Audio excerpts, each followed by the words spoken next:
From MTN News, this is Montana This Morning.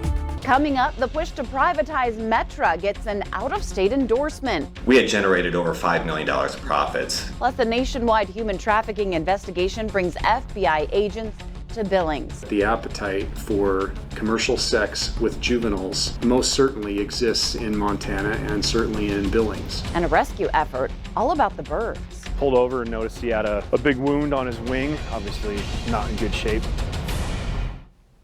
All right, but first, this is what it's all about. Kids are running the bases at Landon's Miracle Field, of course, paying off nearly 10 years of fundraising. That video is amazing to see. Good morning and welcome to Montana This Morning on this Thursday, August 18th. The idea for an all-inclusive baseball field in Billings started as a boy's dream. Landon Smith wanted to be a baseball player when he grew up, but he passed away at 17 from a lifelong battle with several ailments. In his honor, parents Scott and Marcy set out to give other kids with physical and mental disabilities a chance to get in on the game. And last night, that dream came true. Did you see the smile on the faces of the kids that were running the bases? He would be out there with them with that big smile. And knowing Landon, he would be cheering the other kids on. Well, unlike traditional baseball diamonds, Landon's Miracle Field has cushioned rubberized turf to prevent injuries, wheelchair-accessible dugouts, and a completely flat, barrier-free surface. It is located at Pauley Vista Park. That's over on the west end. All right, we're learning this morning about what a privately run Metra park could look like. The mayor of Sioux Falls, South Dakota is in town touting his city's business-operated venues. But as Q2's David J. tells us, not everyone is quite convinced. At first glance, it looks a lot like Metra Park, but this 12,000-seat arena is actually in Sioux Falls, South Dakota, one of 6 event venues in that city that is privately managed. There's companies out there that specialize and can maximize profits, can maximize community benefit, and are incentivized to do good by the community. And so to have a third-party organization that's run our facility in Sioux Falls, it's been a real success for us. Mayor Paul Tenhaken was invited to Billings to talk about his city's experience with privately managed venues by the Billings Chamber of Commerce. He says third-party contractors have worked for Sioux Falls since the early 1990s. If the private market can succeed at something, then I don't think the government needs to be in that business. Here in Billings, not everyone is convinced of that. Former Metra Park General Manager Bill Dutcher has fought to keep Metra under Yellowstone County management. Dutcher retired last year after 40 years on the job. Not saying that everything's perfect. I never heard anybody saying we're not coming back because the facility is so badly run. Dutcher says you have to look no further than Montana Fair to see the potential negative impact of privatization. Metra staff currently works year-round on the fair, unlike most venues, but proponents argue local staff will still be needed to run the facility. And Sioux Falls city leaders say private management there has been a big success, specifically the city's Premier Center, which was built in 2014. We had generated over $5 million of profits from 2014 till 2019. In 2019, we had our highest gross revenue ever for the facility, and everything was looking great, and then COVID hit. And so we did take a loss during 2020. So far, 2 Los Angeles-based companies have expressed interest in managing Metra Park, and of them, ASM Global manages the venue in Sioux Falls. And Finance Director Sean Pritchett says finding the right company is the key to success. They're an extension or agent of the city, and so the key thing to that is communication. Okay, we are back now with Miller. We were still talking about that fair ride. Free money! And we were talking about how Miller was, I don't know, a little shifty back in the day. Am I the only one who would wait around those rides that would flip upside down, waiting for just the rain to fall? No, you're not the only dimes person. And quarters. Some other things could fall. Yeah, other things too. I mean, much corn dog. Yeah. Seriously. But no, I just can't see you doing that. That's just. What are you talking about? Not you. You're Fairs just... tonight. I'll be down there tonight doing it. Got to pay for that house. You know, cool. You got to do something this day and age. I mean, come on. Well, it's going to be nice weather again. If you want to head down there, a little cooler today and tonight too, so something to look forward to. Got hot yesterday though. We got a high of 93 above average. Overnight low of 65. That was above average as well. We gleaned a little bit of that wind coming off those storms off to our east-southeast yesterday. So we did have a top gust of about 28. Didn't get any of that rain. Still, for the most part, we're still kind of on target where we should be this month. Maybe a little bit behind, but for the year we're still close to 2 2 inches on the plus side. We're doing okay with the moisture. It's a beautiful sunrise this morning, mainly 50s and 60s as we wake up. Our highs today, mainly in the 80s, maybe some 90s. Enjoy the cooler temperatures. We do have a warm up coming, none of that extreme heat, so that's good news. And maybe next week even cooler with a better chance of rain. So we'll break it all down coming up. Okay, well, if you see Miller at the fair a little bit later, free money. You know what he's doing. Yep. Okay. All right, Miller. We'll see you soon. Okay. All right. A Bridger man who started the Robertson Draw fire near Red Lodge last year will spend the next 10 years in prison. Last summer, the engine in John Lightburn's dirt bike flooded. He tried to repair it, spilling gas, and when he tested the spark plug, that's when the fire ignited. It grew over 30,000 acres, and investigators say the 55-year-old did not try to extinguish the fire. The Robertson Draw fire was the biggest fire in Montana in 2021.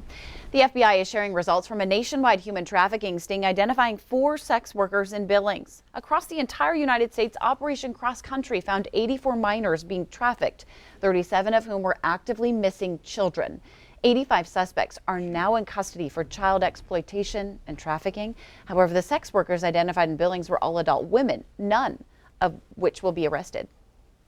Instead, what we do is try to identify the folks that are working in commercial sex, approach them in a manner that preserves their dignity, that's non-judgmental, and we just say, you know, are you interested in doing something else? Is this working for you? But no, we don't write prostitution tickets or John tickets or take people to jail for that. The exception being, if we ever have somebody show up intending to engage in commercial sex with a juvenile, that's always a felony, always a felony. We're told that tips and investigations keep pouring into the FBI offices, showing there's a lot of work left to be done in Montana. Okay, new this morning, we want to introduce you to some of the stars of Montana Fair. Of course, we're talking about the 4-H kids. We're bringing in now our Diane Parker. She's got a pretty impressive story with an impressive young woman. I love this story, Diane. Good morning. Yeah, good morning, Andrea. Well, I got to tell you, the biggest takeaway from this story is that a steer, a cow, a steer can get 2 blowouts a day. Hair blowouts, hair washes. It's amazing. This steer is getting the royal treatment, but it's also winning a lot of shows all across the nation. We know there's a lot that goes into it before a show steer ends up in that show ring, but for Kaden, who is a girl from Shepherd, it's turned into a lot more than all that prep work. It really is a lifestyle. It's actually a sport. So with this little divot in his back, we would usually like to cover that up by combing his hair forward, and then we'd put tail adhesive, which is pretty much hairspray for cattle, in there to get this hair to stay up and kind of hide the flaws of him. It's all part of a winning formula for 16-year-old Kaden as she travels the country with a can of cattle hairspray and her coach Dan. It is a great opportunity for a lot of kids to get them involved in something like basketball, football, track, but with showing, it's something we get to do year-round.